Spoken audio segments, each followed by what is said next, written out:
Child sexual abuse is very commonly committed by women, but it's a taboo subject in our society. We much prefer to shout about male perverts and kiddie fiddlers, paedophiles and internet grooming.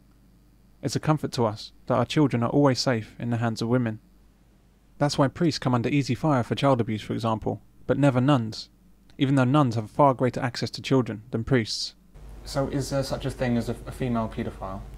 Oh yes. Now, female pedophiles, there's a great deal of controversy about this. In fact, when I brought up the issue that women could sexually abuse children, I was vilified.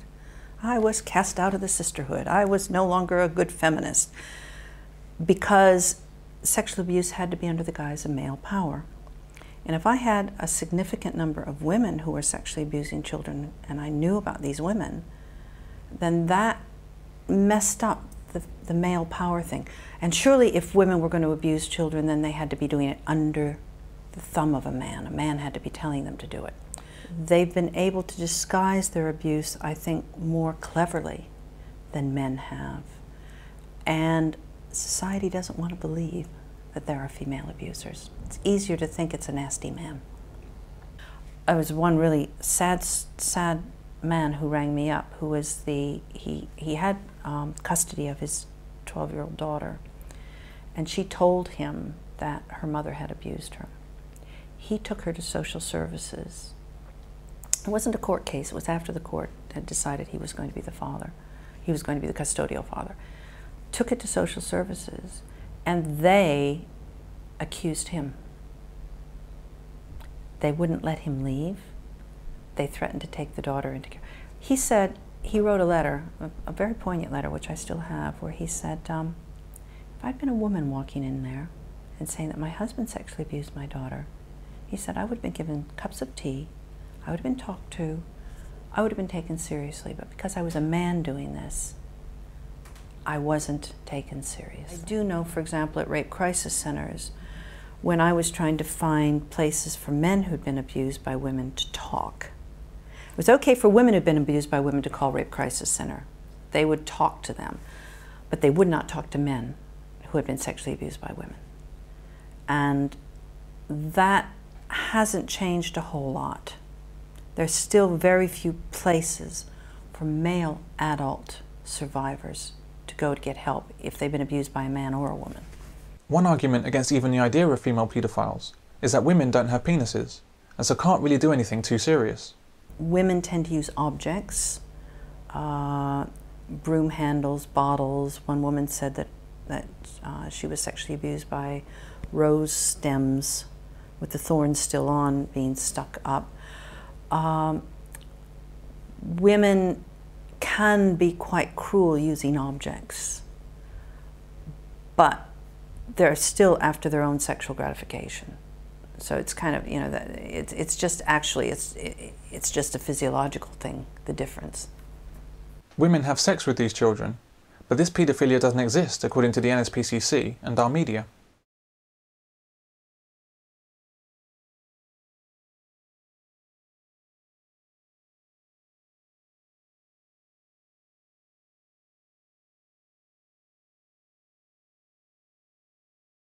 The link between those that have been abused and then go on to abuse, is that the same whether the victims are male or female?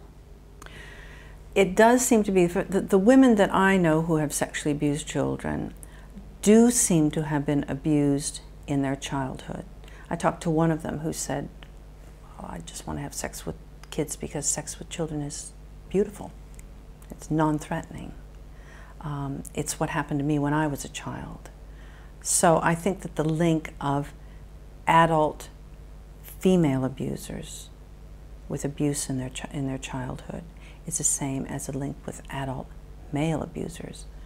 In other words, most of them have been abused as children in some really dramatic way. I'd written several books about how it was men who sexually abused, and maybe only 5% of abusers ever would be women. And I remember a summer radio time program.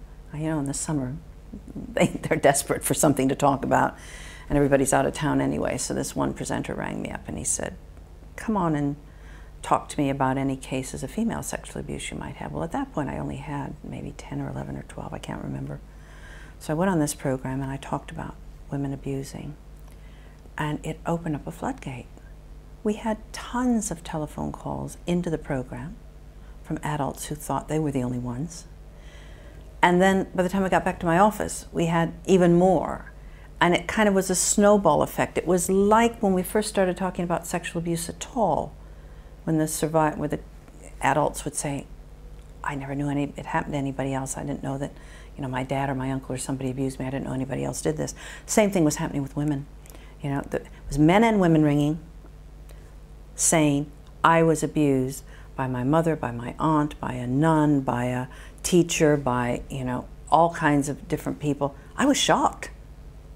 You know, I don't expect women to sexually abuse. I really, really thought it was a tiny, tiny problem. At one point after This Morning program, ages ago, and again in the 90s, we talked about it on that program, and they had 1,000 phone calls. They had 1,000 phone calls in one day. They couldn't even cope with them all. And that happened, and the reason I say that is because that was morning television from people who happened to be listening, who managed to call in. The 800 cases I've got, I'm just one person. And we're not a big organization. We don't have a huge profile. These are the people who've managed to get to me. Therefore, I think that there are a lot more out there.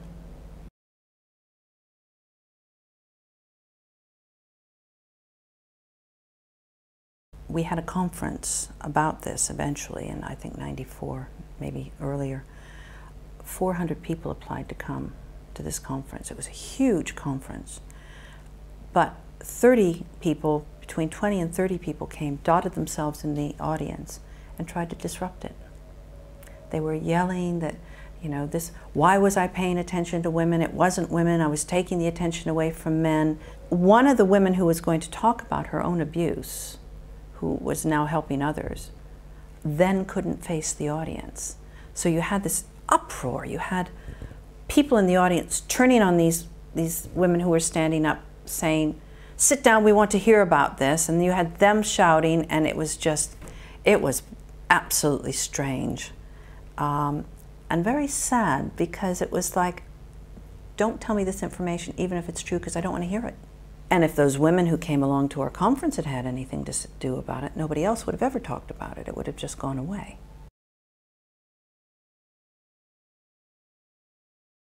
One justification used for female paedophiles is the co-offending theory. That is, they acted as a result of male coercion. Do women tend to only commit child abuse if there's a man involved as well? No, no. In over 75% of the cases, the women acted completely alone. Most times there wasn't even a man in the premises.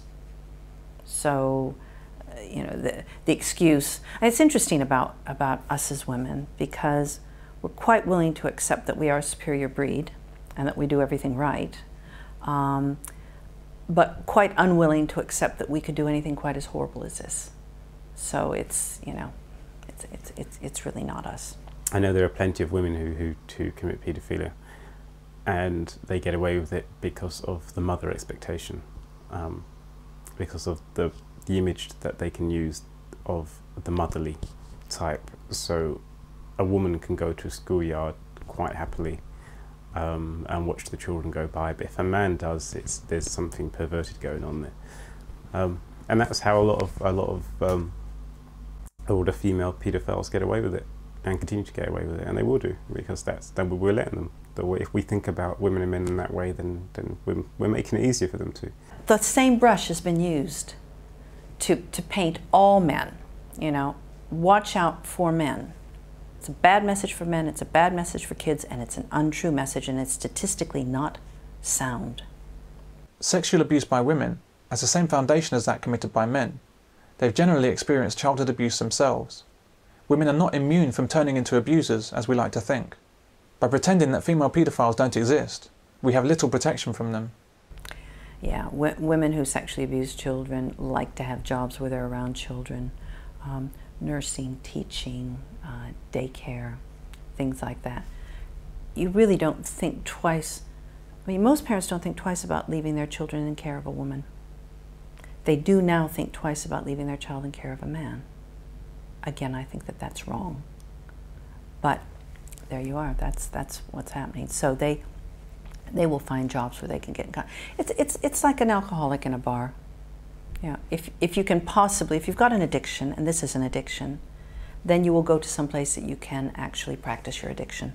And any place around kids is a good place. Women and men who have been sexually abused by their mothers are some of the most damaged people that I've ever met.